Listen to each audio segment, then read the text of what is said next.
Hey everyone, my name is Kelly Frank. I'm the Director of Collegiate Affairs at Quaker Valley High School. This is a joint opportunity tonight to learn about financial aid for the students and families of Moon High School, Avonworth High School, and Quaker Valley. So with me, I have Julie Sitko from Moon, and I have Lisa Maloney from Avonworth. And I think it's safe to say we are all very hopeful that this year will be a much smoother financial aid process than it was last year. But here to walk us through it is Amy Sawdey, who is with us from the Pennsylvania Higher Education Assistance Agency. So I will let Amy take it away. So let's go ahead and begin. Of course, I just want to introduce myself. So again, my name's Amy Sawdey, and I am one of PHEAA's Higher Education Access Partners. There are 13 of us across the state, and I cover all of Allegheny County. So I'm really your go-to person if you have questions about the financial aid process. You would reach out to me, and my contact is there on the screen, and I'll share my contact information again at the end of the presentation in case you miss any of this info. So whenever I start with just a presentation on financial aid, I always have to start with a definition. So what do I mean when I say financial aid? Well, financial aid consists of the funds that are provided to students and to our families to help pay for post-secondary educational expenses. So if we break down that definition, a post-secondary education is any education after high school. If you're going on for a certificate program, an associate's degree, a bachelor's degree, or beyond, financial aid can be there to help assist with some of the costs for things like tuition, fees, housing, meal plan, etc. But the key word to the definition is that it is there to help. Rarely do we see financial aid covering the full cost to attend a higher education institution. So as a family, it's important to think about what's our plan? What are we going to do with the amount that is not covered by financial aid? And with this process, how can we get an idea of what that amount might be now rather than waiting? So we're going to talk about that tonight, and we're going to go through the three main types of financial aid, being our gift aid. That's our grants, our scholarships. That's the free money, the good stuff. There's self-help type of aid, such as a work-study program, where students can earn funds to be used towards their costs. And then lastly, of course, our loans. And loans are borrowed money, so it is money that has to be paid back, but it does count as a type of financial aid. So where this money comes from, I think is part of what makes financial aid a little bit confusing. And it's because there are different funding sources, and each of the funding sources has their own rules, their own requirements, their own deadlines, sometimes their own applications. So it can be tricky to make sure you are applying for financial aid everywhere. So what I'm going to do is I'm going to recommend these 5 steps, and we're going to walk through these steps. And this is going to ensure that you are applying for financial aid at all of the different avenues that you can. And step 1 of the process is to look for free money first. When it comes to applying for scholarships, I really can't stress the importance enough of applying for scholarship opportunities for students. It's really important that students start early. So any grade that you are in, you can start searching for scholarships. Now, you may notice as you search that it's not something you can apply for typically until senior year. But if you find an opportunity in seniors, you might find an opportunity now that you noticed was a scholarship from last year and didn't open up until the spring. Well, if you find that opportunity now, put that on a Word document, an Excel sheet, or bookmark that page, because that scholarship pretty much will open up again in the spring for you. And usually the essay questions, the requirements, the deadlines all stay the same year after year. So even if you find an older scholarship out there now, just check for it again in the spring to see if it's available again. And it typically will be. So by finding those opportunities and creating a list now, you'll be ready to apply in the spring. And you may even find a few scholarships that are open now for you as a senior to apply for. So definitely start searching this fall. Don't wait until the spring. There are some free scholarship search sites you can use when searching. I'll share those on the next slide with you all. But my 2 things that I want to point out is 1, we want to encourage students to apply for any scholarship. Don't just ignore the scholarships of smaller amounts. I know for students, it can be tempting to see a scholarship for, say, $500 and think, is it really worth my time? But I will tell you, those smaller scholarships typically have less applicants. So you have a better chance of receiving a scholarship for, say, $500 compared to one for $5,000. And I will tell you, check with your school counselors, right? We have three of them on with us tonight. I hear from my counselors every year, we have scholarships that go unfunded, right? I hear from community organizations, we have scholarships that go unfunded because not a single eligible student applied. So you never know what scholarship you might apply for and be eligible for. So really encouraging you to apply for all that you can find and search every year. Of course, a majority of our students spend a lot of time searching senior year. They apply senior year, and then they graduate high school and they forget about scholarships. We don't want you to forget. Okay, every year you're attending a post-secondary institution, you should be asking about scholarships. You should be applying for scholarships. Now, as I mentioned, there are different types, right? Different funding sources. One of the best places to check for scholarships is through your post-secondary school or college itself. Checking with them to say, hey, do you have any scholarship opportunities? If you do, who's typically eligible? What's the application process? Are there any deadlines I need to be aware of? If you're going on college visits or you're talking to maybe someone comes in at your school or you're going to a college fair, the first question, in my opinion, that you should be asking about is scholarships, right? What's the process? How can I be considered? And do you even have any? Because you may find out that maybe a school doesn't. Well, if you're hoping to receive scholarship funding, you want to know that early on in the process.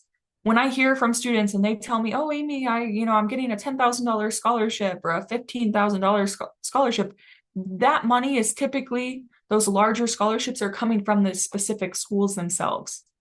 I don't see those larger scholarships locally and nationally as much, right? It's a little bit more rare to see such large money from those other funding sources. Now, that being said, they still have scholarships out there locally and nationally. So locally, one of the local organizations I'd recommend you check out is the Pittsburgh Foundation. If you go to pittsburghfoundation.org, they do have some scholarships out there. Most, though, are posted in the spring and January for students to begin applying for. And the one thing about Pittsburgh Foundation is they do have scholarships linked to particular high schools in Allegheny County, but they also have a filter option. So you can filter if your high school is not listed, you could filter to see any scholarship that's not linked to a high school, and that can help narrow down that list and that search process for you. And then lastly, of course, are our national scholarship search sites. These are just a few. There's many more beyond this list, but it's a good place to start your search. And many of them are like Google. They have a search bar.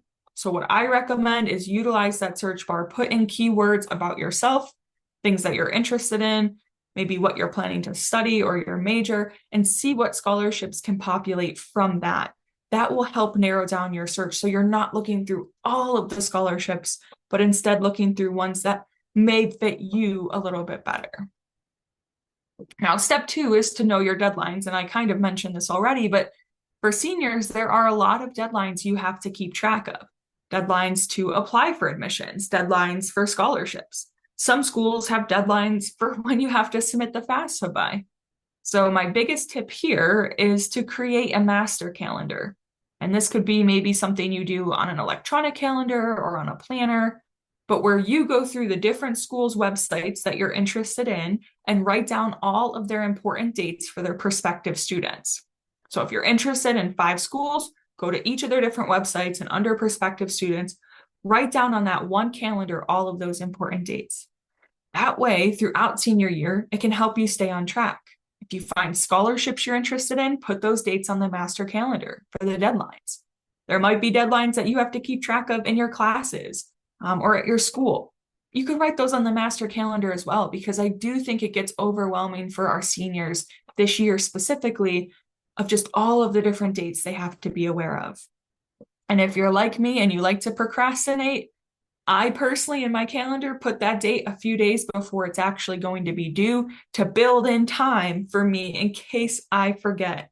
And in case I open up that scholarship application and realize, oh, I need a copy of my transcript and it's the day it's due. What can I do? Well, if you've built in a few days on that master calendar, it can really help make sure that you have time built in for any of those unexpected items. Now, one deadline you can put on the master calendar is the Pennsylvania State Grant deadline.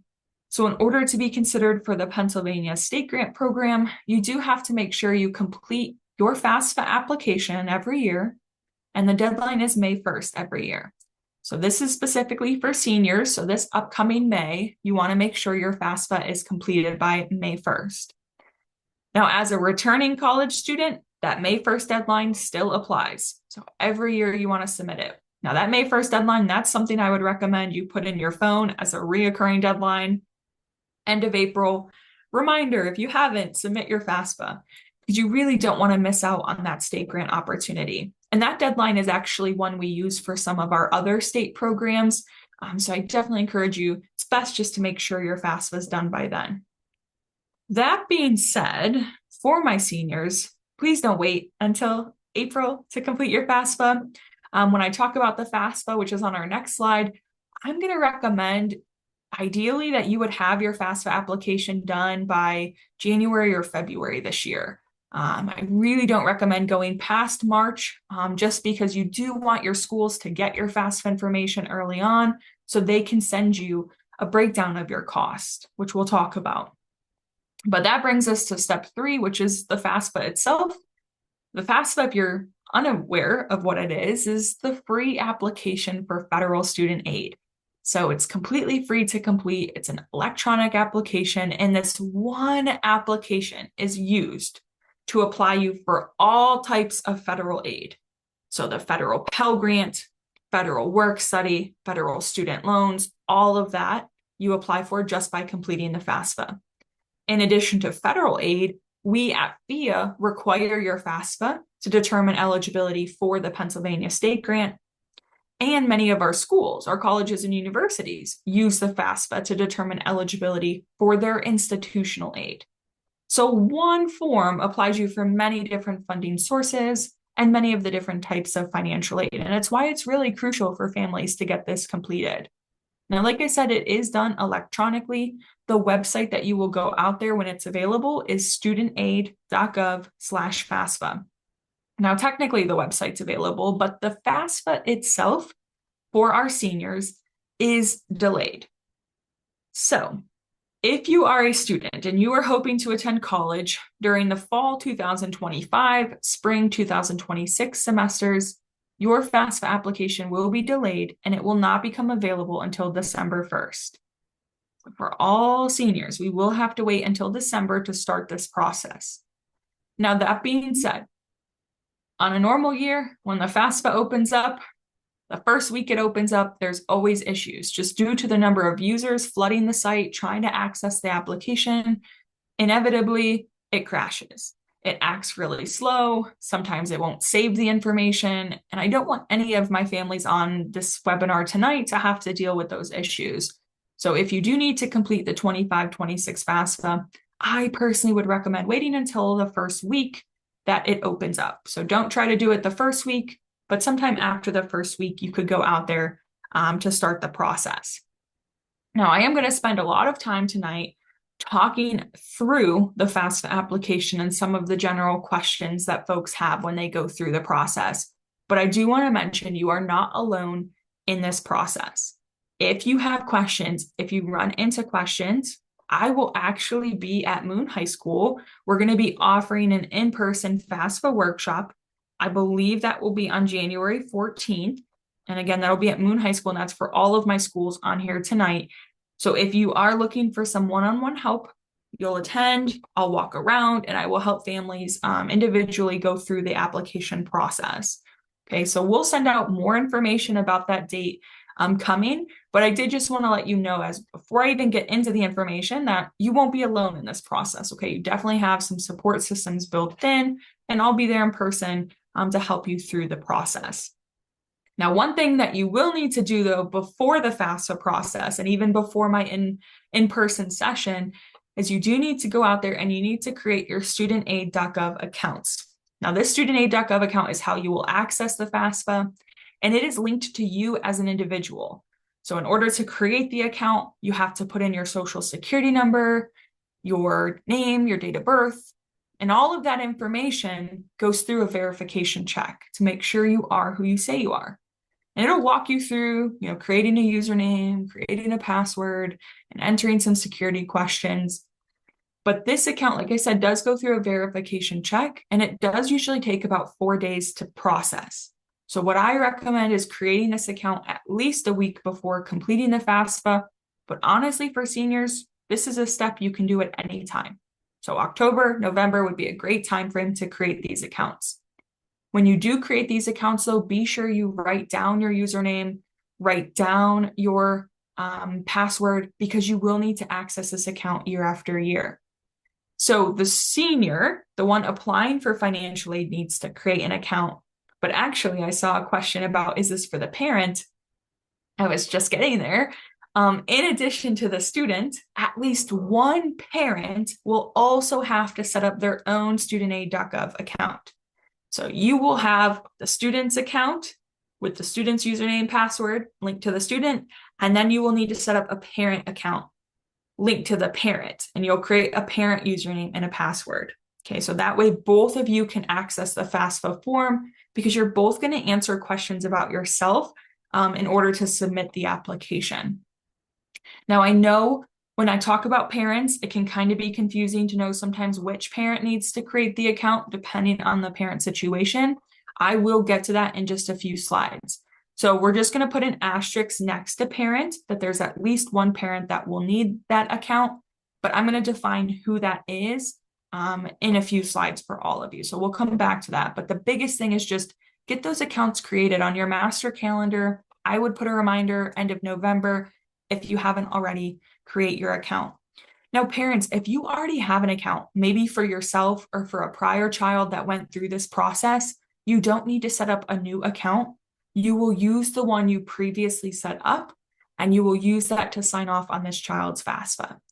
So if you already have an account, I do recommend this month or next month, just go out there and make sure you can log in. Okay, make sure you can get in with the password, and if you need to reset the password, do that now. Write everything down so that in December, you are ready to log in and complete the steps. Okay. One question was, do we need to wait until the student is a senior before creating the FAFSA account? I recommend yes, wait until the student is a senior. If they're a junior or younger right now, it's a little too early to get that account created. I personally will just suggest doing that next year, next fall, and maybe September or October for them when they're a senior. Now, in addition to the studentaid.gov accounts you set up, in addition to your social security numbers, there are some general information that will be needed when you're going through the FAFSA process. I do encourage email addresses.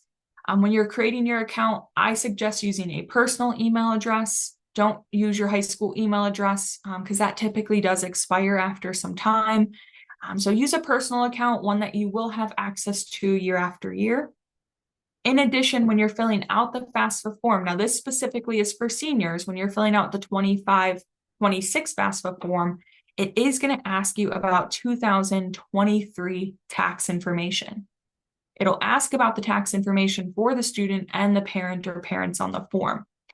Now, there is a process built in where the IRS on the back end will transfer your tax information directly from your tax return onto the FAFSA. It makes the process so much quicker and easier.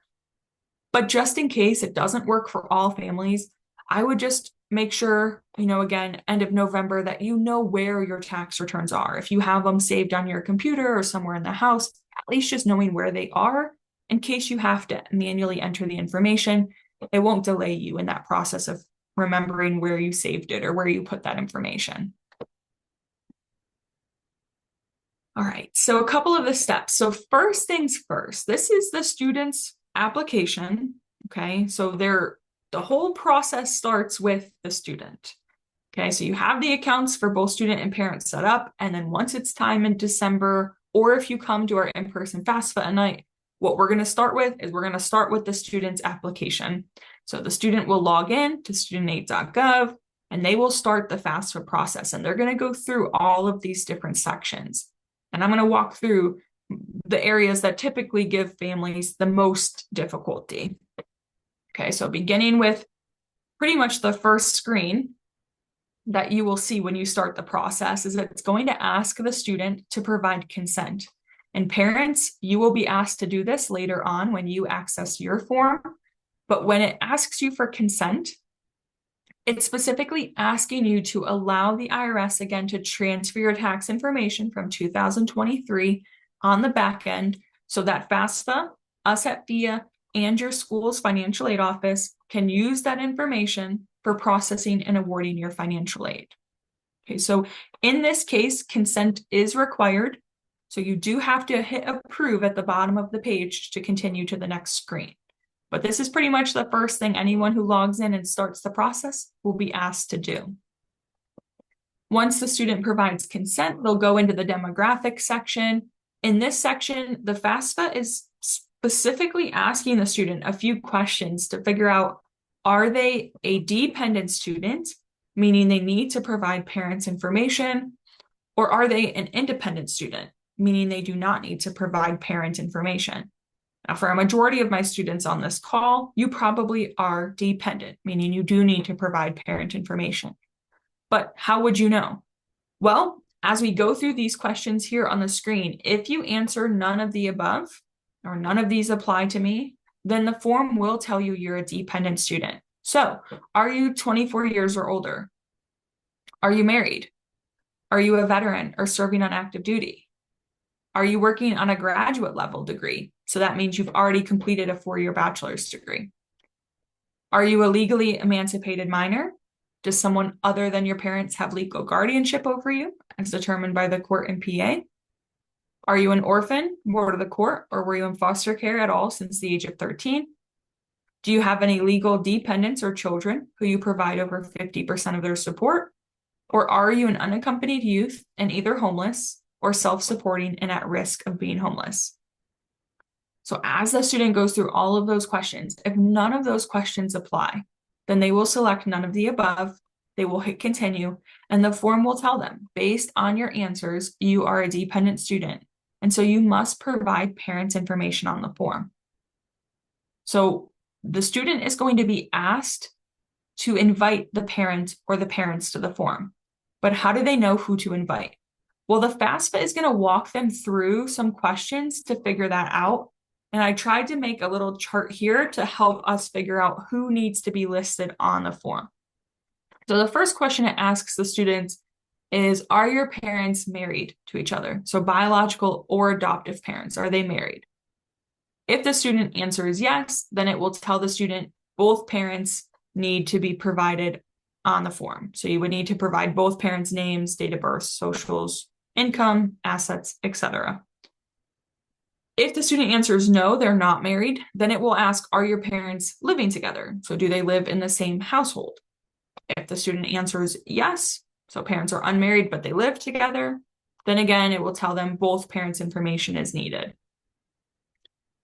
Now, in the case of divorced or separated parents, the FAFSA would require that the parent that provided the most financial support for the student would be the parent that's listed on the form. So it does not matter who the student lives with. It does not matter who claims the student on taxes. All that matters is who provided the most financial support for the student over the past 12 months. So the day you sit down to file the FAFSA, who provided more financial support over the past year, that's the parent whose information is required. Now, if we took me, for example, my parents are divorced. Let's say my dad is the one that provided more financial support for me, then my dad's information would be required on the form. Now, my dad got remarried like 2 years ago, okay? So my dad and my stepmom's information would be required on the form because my dad is remarried as of the day we're filling out the FAFSA form. So I know that sometimes causes confusion. So if you do have questions about the parent situation, please feel free to use the chat. I'm happy to answer any questions as we go along. Now, if the student lives with foster parents or legal guardians, then they would have answered yes to the questions previously, so they'd be independent. And then the other thing is, if the student lives with someone besides their parent. Maybe they live with a grandparent or family friend. Those situations are usually handled on a case-by-case basis. I would suggest reaching out directly to me. We could jump on a quick phone call. We can talk through your situation to figure out what might be the best way for you to complete the FAFSA form. Now, the one thing I want to mention is that I did mention that at least one parent needs to create that studentaid.gov account, which is also called the FSA ID. Those are used interchangeably, but there's a potential that two parents need to create this account. So how do you know if one needs to do it or two? It depends. If there are two parents in the household, if the parents filed a joint tax return in 2023, so you filed married filing joint, then only one parent needs to create the account, and that is the parent the student will invite to the form, and that is the parent that will fill the entire form out.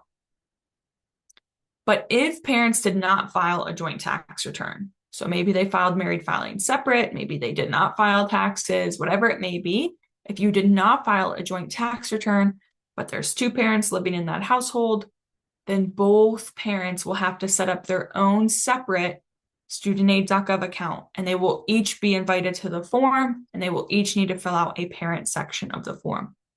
The reason it all comes back to that consent. A parent that filed a joint tax return, only one parent needs to provide the consent. That is enough to provide the tax returns on the back end. But if you filed separately, each parent has to log in, has to be invited to the form because they each need to provide that consent. So I know, again, that this does get a little bit tricky. So if you do run into questions, please feel free to let me know as you go through this process. The biggest thing is at least have one parent set up the account. But if you know right now that you did not file a joint tax return, but you both live in the same house, then I would just encourage both parents set up the accounts now to really streamline the process. So the student will be asked to invite the parent or parents to the form. They're required to invite at least one parent. The only reason I would suggest to invite two is, again, if parents live together and they did not file a joint tax return. Then I do suggest inviting both parents. But if you file jointly, just invite the one that had created the studentaid.gov account. Now, in order to invite the parents, the student does need to list the parent's name, date of birth, and social security number. Now, you might be thinking, well, my student does not know that, right? They don't know my social security number, and that's normal. So this is what I recommend with the FAFSA is this should be a family process. Okay, you should be sitting down together, ideally. And in the dream world, your student is sitting next to you, you're sitting next to them. The student is going through the form. They get to this question. They hand over the screen or the laptop to you. You fill out the information, hit continue, and hand it back. Okay. Now, that being said, that's not always the dream world, right? We don't live in that dream world. This is reality. So that might not be possible, or it might not be easy for you. So if you cannot be there together to do it, please just be sure that your student does have the correct information for you. This was the biggest issue I saw last year, is that students would invite the parents and they would put in wrong information. If this information here does not match the parent studentaid.gov account that was created, then the invitation will never go through. The parent will never be able to link their account to the student and to finish the process. Now, of course, if you're like, you submitted it, you realize later it's wrong, you can go back in and change the invitation. They can always update the parent information, but it just helps the first time around if you do make sure you enter it correctly. Okay, so especially when you're creating the account or you're inviting the parent, please double check social security numbers. I think most families think like, oh, I would never enter it wrong. Of course, I'll double check. But if you're doing it in a hurry or you're rushing through, or you're maybe just not paying attention, it's really easy to mix up those numbers. And it can be a pain to get that updated if it is entered incorrectly. So just with the FAFSA form, I always just encourage, take your time.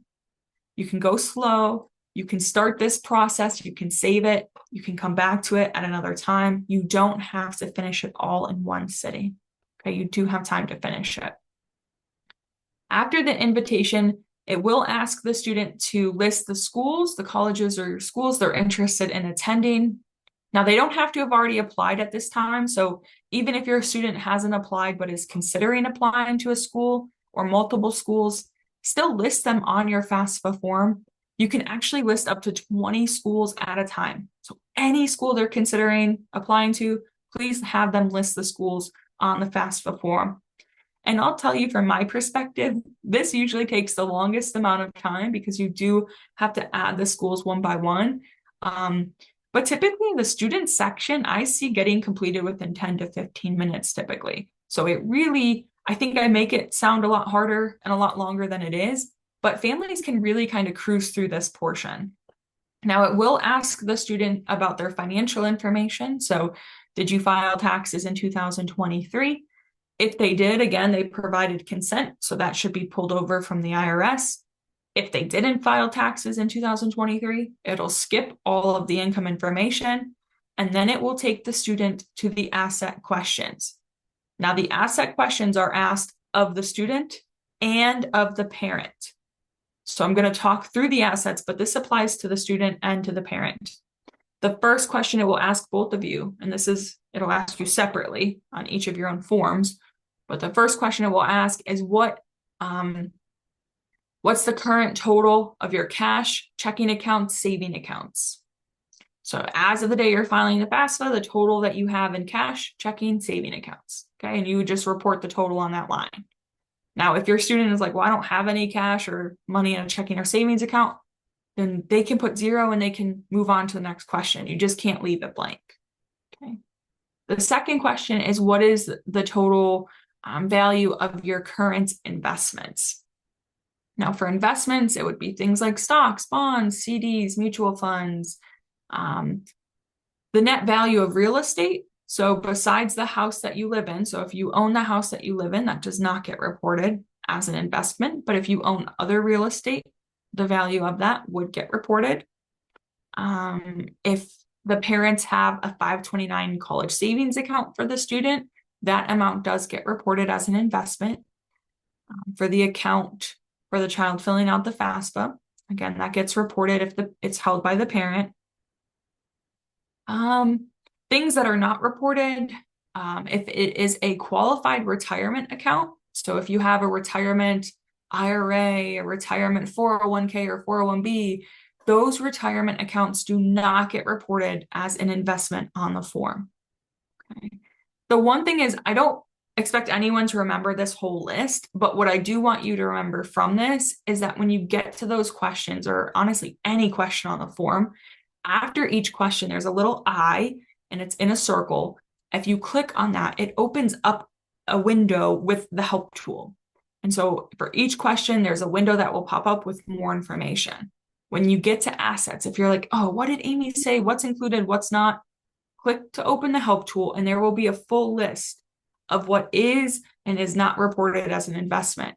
For things like real estate, it tells you, how do you figure that out, right? How would you figure out the net value? It walks you through that, okay? So if you run into questions, I will say the help tool is probably one of the best things about the FAFSA form. And that's one of the changes this year. They have really increased those help tools and what information is provided to hopefully make it easier for our families going through the application. That will take the student to the end of the form. All they have to do, they just need to review their answers, make sure everything looks correct, hit continue, and they will go to the signature page. Now, when they sign, they are signing to agree that I am the one, I'm the student filling out the form. I understand that I'm supposed to list my information and I'm listing it to the best of my knowledge. Okay, they will check the checkbox and then they will hit submit. Once the student has submitted, they are not done yet. And it will tell them you're almost there. Okay, so it says here, the student section is complete, but you're not done yet. The reason they're not done is because the parent information is still needed. Now, again, as you remember, the student invited the parent. So once the students finish their section, then I would recommend parent go out there to access your form. Now, you will receive an email invite, but honestly, you don't even need it. Once the student gets to this confirmation page, what I would do, again, if you're sitting down together, I would go to the top, I would log the student out of their account, I would log into my account as the parent, I would accept the invitation, and then I would complete the parent section. Now, the parent section is so much shorter. It is 2 sections, it's demographics, financials, and you're done. So it really shouldn't take you much time at all. Demographics, again, some just general questions, and then the financials. If you filed taxes in 2023, again, you're providing the consent, so it should automatically transfer over. For the few families, there might be situations in which it doesn't transfer.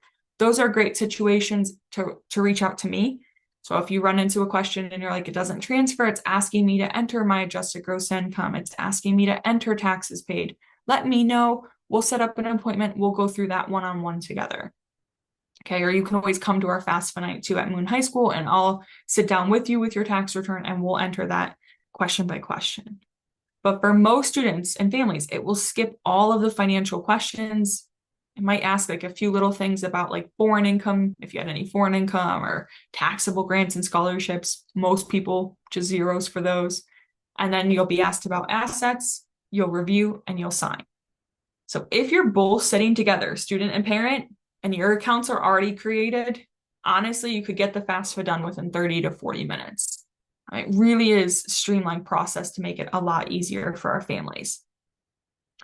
Now, once you finish the FAFSA and the parent submits, it will tell you at that time you have completed the process. Okay, so you will know that you are done because they will tell you you're done and you're good to go. Now, all of the information that you submit will be calculated, and it's calculated into this one number. That number is called your Student Aid Index, or your SAI.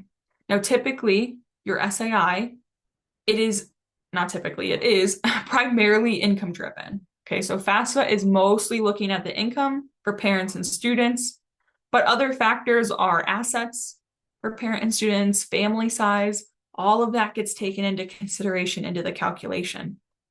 What I want to point out is that your SAI is not how much you're going to have to pay. It is not how much you're going to have to owe. It has nothing to do with that, truly. Okay, it just helps the students or the school's financial aid office figure out what financial aid you will qualify for. So it helps the school to calculate, are you eligible for any need-based aid, grants, work study, subsidized loans? I'll talk about those. Okay, so that's all it helps them do. It doesn't tell them that this is what you're going to owe or what you have to owe. It really is not related to that at all. Okay. Now, I do want to mention, in addition to the FAFSA form, you also want to make sure you complete the PA state grant forms. This is something that the student will do after completing the FAFSA. So once the entire FAFSA has been completed, it will take some time to process. FAFSA will send us that processed FAFSA. We will then process it on our systems, and then we will send the student an email. The email will include instructions for how they can activate their account and complete the PA state grant form process. Okay. The one thing about the email is it does come from a no reply at grantus.pheaa.org email address. I think the biggest thing here is, again, you probably won't remember much about this when it comes time to January or February and you're getting these emails. But the biggest thing is just, if you do see something, no reply at Grantus, that is from PHEAA, that is legit. And this is just another step students need to complete. Now, because we use FAFSA information, our form is very easy. It's quick. It's going to take just a few minutes for them to complete. There's no financial questions. It's just for the student to do. They only need to complete this process the first time they apply for financial aid. So they'll do this senior year. They'll never have to complete this again. It's just a one-time thing. We're mostly just checking to verify residency, that the student is a PA resident. We're checking to verify that they are going to be a high school graduate and checking their high school. So that's mostly what this is for. It's not really, again, for eligibility. That we use the FAFSA to determine eligibility. Okay, lastly, there might be one more form you have to complete, and this is called the College Scholarship Service Profile, also called the CSS Profile. This is used by some schools and institutions to award their institutional aid. So sometimes our schools use this in order to award their grants. And so it's not something that would replace the FAFSA. It's something that's done in addition to the FAFSA. A majority of schools do not use the CSS profile, but there are, I think, about 400 or 500 schools in the US that do use the profile. So if you go to collegeboard.org, under the CSS profile, you can view a list of all of the schools that use the CSS profile. If your school uses the profile, they will send you emails. They will send you reminders to let you know it's something that's needed if you've applied to that school. It'll also be listed on their website. So again, when you write down those important dates, if you notice the CSS profile, that is something you'd want to complete. I have seen CSS profile deadlines as early as November, December 1st, because the profile opens up October 1st. Today it opened up. Oh my gosh. Wow, time flies. So just keep that in mind. If a school does use the CSS profile, you do want to get it completed prior to any of their deadlines. All right, so the last thing about this I wanted to mention is that FAFSA uses 2023 tax information. It's already October 1st of 2024, and by the time your student attends school, it'll be fall of 2025. And honestly, a lot can change in 2 years. So if there's a change to your family household or income, like a reduced income, parent loses a job or changes jobs and makes a lot less now, please let the financial aid offices know, right? At the different schools you're interested in, let them know, send them an email, give them a call and say, hey, this is what's happened. This is when it happened. They will get some more information from you, and then they can rerun the numbers and they can determine if there's an impact to your financial aid and adjust your financial aid accordingly. This process is available any year. So again, even though FAFSA looks back 2 years, if something has changed or does change in the future, please let the financial aid offices know, and they can definitely work with you through that process. Okay, so now what, right? You file all of the forms, and then what happens? Well, the information will be sent to the schools. The schools will get that information, they will process it, and they will send the student a financial aid notification. And the financial aid notification is step 4, to compare them carefully. Okay, now these are going to come specifically from schools that have accepted the student. So if you've received an acceptance letter and you have listed the school on the FAFSA, then you know that you will receive a financial aid notification from that school. The financial aid notification is basically a breakdown of here's the cost to attend our school for that student, here's the financial aid that student is eligible for, and then this is how much would be remaining to pay. Each of these notices might look a little bit different. So it is up to you to compare them carefully, figuring out what's being offered you, what's free money versus money that has to be paid back, and bottom line, deciding if I chose to go to that school, how much am I actually going to owe?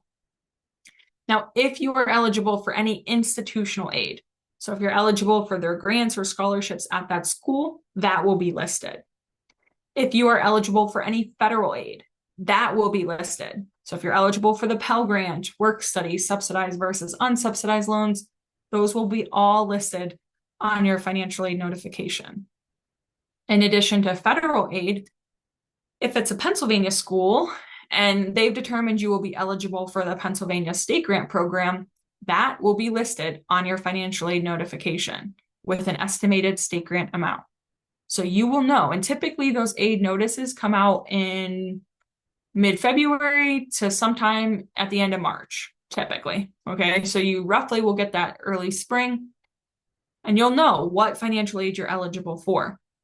Now, I do want to mention, if you are looking to go to school out of state, but you're considering going to school in Delaware, DC, Massachusetts, Ohio, Vermont, or West Virginia, you can still be considered for a reciprocal PA state grant. That being said, our reciprocal state grant maximum is $600 for the year, compared to our in-state awards anywhere up to $3,000 up to $5,750. So it is a lot less if you go to a reciprocal state, but 600 still better than 0. So still get your FAFSA completed every year by May 1st to be considered. Now, again, if you're eligible for work study, this is something that's financial need based, just like our grants. But if you're eligible, it will be listed on your financial aid notification. So you would know, if you're eligible for work study. Now, if you're eligible, the amount that is listed is not how much you will receive, but it is the maximum amount that you could receive. Work study positions are not a guarantee. So students will have to apply for a position. They might have to submit a resume, go through an interview process. And then if they're selected, they begin working, they will earn a paycheck every week or every 2 weeks for the hours they work. that money from work study does not apply to your bill. So it does not reduce how much you're going to owe the college or university, but it's extra money the student can earn, and it's theirs to do whatever they wish with it. The nice thing about work study is it is usually pretty flexible. They understand the student is a student first, so they do want the student to succeed, and they typically can work around the student's schedule when they're going through that hiring process. The last thing that will be listed on the financial aid notification are federal student loans. So if you're a US citizen or an eligible non-citizen and you fill out the FAFSA, regardless of financial need, you will be offered a federal student loan. The student loan is in the student's name. There's no credit check. There's no cosigner, no payments required while the student's in school. Now, currently, the interest rate on these student loans is 6.533%. In addition to the interest rate, there's a small 1% fee, comes off the top, and the government uses that for origination. Now, there are two types of loans. The subsidized loan is the need-based loan. So it's based on the FAFSA information. Not all students will qualify, but if you do and you borrow that loan, no interest accrues on that loan while you are enrolled in school and during your grace period of 6 months. So if you borrow the loan, you graduate, it's the same amount. The unsubsidized loan, though, any student can borrow this, but the interest would accrue on that loan while you're in school and during the grace period. So if you borrow the loan, it will slightly get bigger each year. But how much can you borrow? Probably not as much as you think. A first-year dependent student, the maximum they can borrow for the entire academic year is $5,500. And again, that's for the year, $5,500. Now, as a second-year student, it does go up to $6,500. Third and fourth year, it does go up to $7,500. But when we look at the cost of some of these schools, $5,500 is not going to go very far. And when it comes to borrowing for education, if you need to borrow beyond this loan, it will require a parent or a cosigner. This is pretty much the only loan a student can get on their own. And I think that's what sometimes our families don't understand, especially if you haven't been through this process before, is you're like, yeah, I can borrow what I need. But that's not the case. If your student needs to borrow beyond the $5,500, they will need a parent or a cosigner's help. And that brings us to step 5, is to be sure you have the money you need, right? When you get those financial aid notifications and you figure out what your costs would be, can you afford that? And not just can you afford year one. If your student is going for a 2-year program or a 4-year program, you need to take year one cost and multiply it by the number of years of that program. So if you owe X amount, multiply it by 4, that's the amount that you need to figure out, can we afford? And does it make financial sense for the program and for the career that you're hoping to go into? Right? Do you have a strategy? How are you going to handle this? And not just handle what the school's going to bill you, right? Not just handle tuition fees, housing, and a meal plan if you live on campus, but out-of-pocket expenses as well. Things like textbooks. Textbooks get expensive. I tell families to plan for about $1,200 up to $1,500 a year on textbooks. And they increase every year in prices. Okay. Students, I talk to students all the time, and they're like, I can't wait to leave Pennsylvania. I'm going somewhere else. I want to go somewhere far, far away. Well, if you go somewhere far, far away, what happens in November when the residence halls close, holiday break when they close, spring break in the summer? That's potentially 4 round trip tickets you need to take year after year to get home each time the residence hall closes. So that needs to be a cost that you factor in. Right? There's other costs besides what you're actually billed that students will have to pay. And so I do want my students to think about that when they're deciding what school might be the best choice. Now, when it comes to paying, right, if you need to borrow additional money to help cover the balance, there are 2 options. The first option is a federal direct plus loan. This specifically we call the parent plus loan because the parent is the borrower on behalf of their student. And the parent, you will be the borrower for the life of the loan. Okay, it's in your name as the parent. Now, currently, the interest rate is 9.08%. In addition to that interest rate, there's a 4% fee that comes off the top for origination. Now that interest rate changes, just like for the student loan, every year on July 1st. So I'm giving you the rates that are currently for college students. Your rate will be different next year. So just keep that in mind, right? Before you sign off on any loan, whether it's the student loan, Parent Plus loan, or the other option I'm going to talk about, be sure you understand what the interest rate is and what it would look like to actually have to pay back those loans, right? And is that something you could afford? The other option compared to plus loans are private alternative loans. Now, typically, these are going to come from a private lender or a financial institution. Now, a majority of these loans, we see the student is listed as the borrower, but 99% of my students will need a co-signer on that loan. The reason is because the lender is going to lend to people who can pay back that loan. So they specifically look at the co-signer's credit score, the co-signer's debt to income ratio. They consider the amount that you're reborrowing, the repayment plan you choose, and all of that factors into the interest rate that they can offer you. So depending on your credit and debt to income ratio, right, and your co-signer's information, you may be able to get a more affordable interest rate than the Parent Plus loan, but you really have to read the fine print. Make sure you understand what you're getting yourself into before you sign off on any loan. Now, I will mention PHEAA. We do have our own private alternative loan. It's called our PA Forward Loan. We did create this about 3 years ago to give our PA families a more affordable interest rate. That being said, this is still a loan. Co-signers are still needed. The one thing about this loan is you can take it out of state. So this is specifically for PA residents. But even if you go to school out of state, you can still bring your PA Forward loan with you.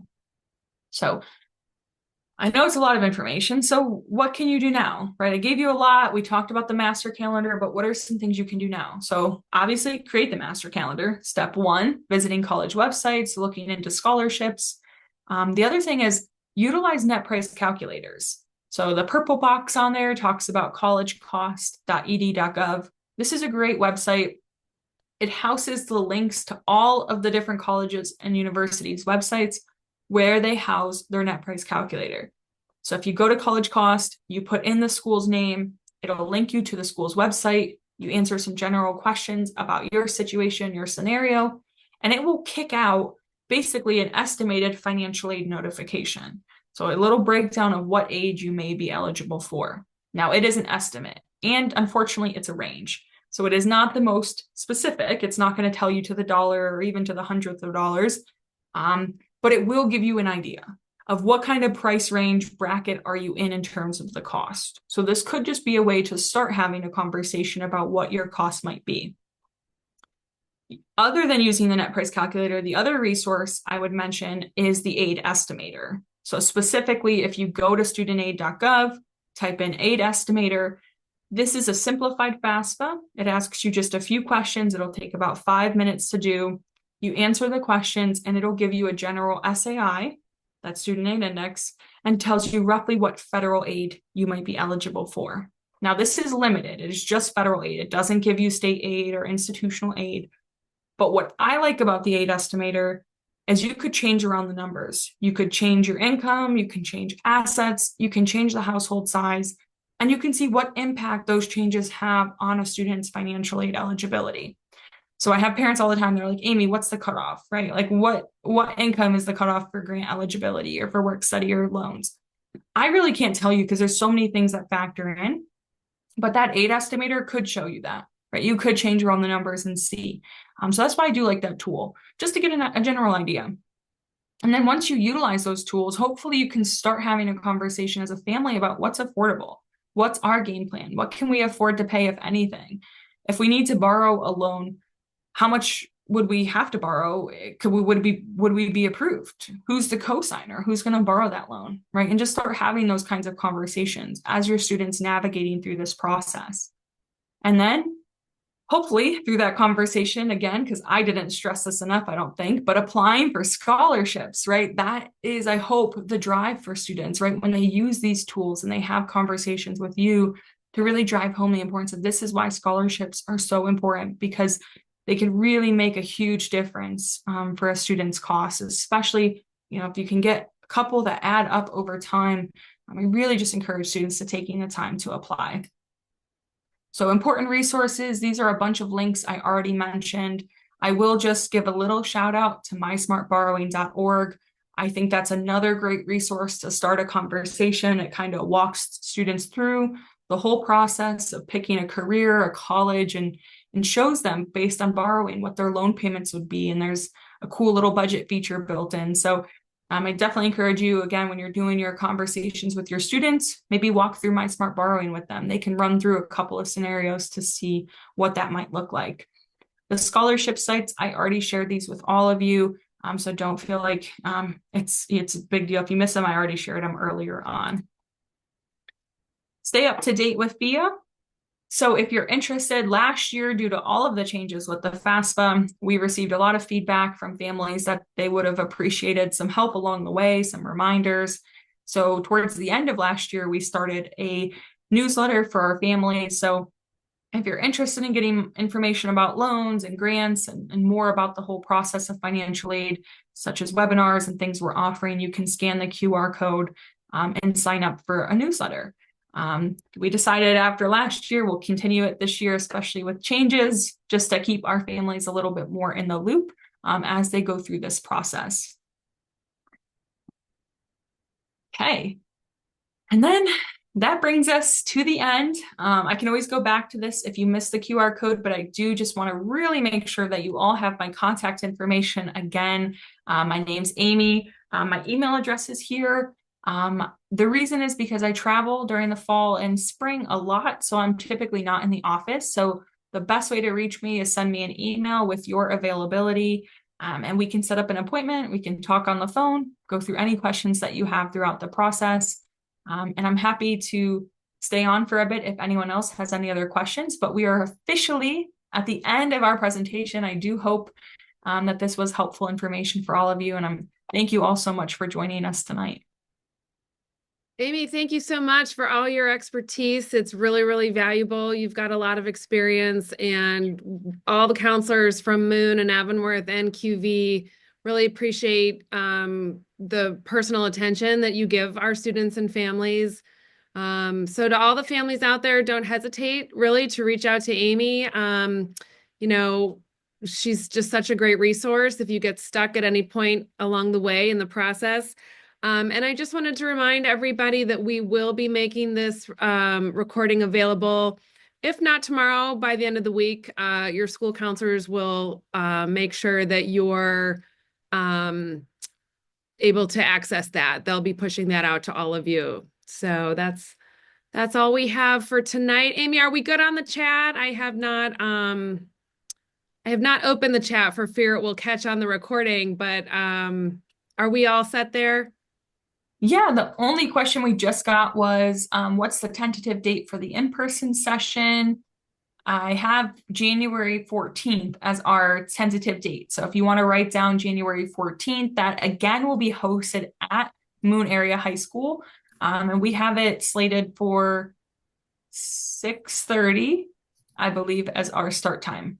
But we'll send out more information, registration information. If you register, we'll send you reminders of what you need to bring with you. So that way we can make sure everyone gets completed through the FAFSA that night, hopefully with me. Julie, did you want to add? I do. So first of all, Amy, thank you. As always, this has been wonderful and helpful, and I took notes and learned a lot. But I also want to remind families about some events going on next week. For our Avonworth families, I think the North Pittsburgh College Fair is on Monday at La Roche. And then but Avonworth is more than welcome to come to the West Pittsburgh Fair. The Quaker Valley and Moon families are invited to, along with a whole host of other schools. And our fair, the West Pittsburgh College Fair, is on Wednesday at Robert Morris from 6 o'clock until 8 o'clock. PHEAA will be there. So if you do have additional financial aid questions, I don't know if Amy's going to be there, but I do believe someone from PHEAA will be there. So strongly encourage families to take advantage of one of the college fairs in the area next week. That's so great. Thank you for the reminder, Julie. It's the season, so happy college shopping, everyone, and thanks for attending tonight.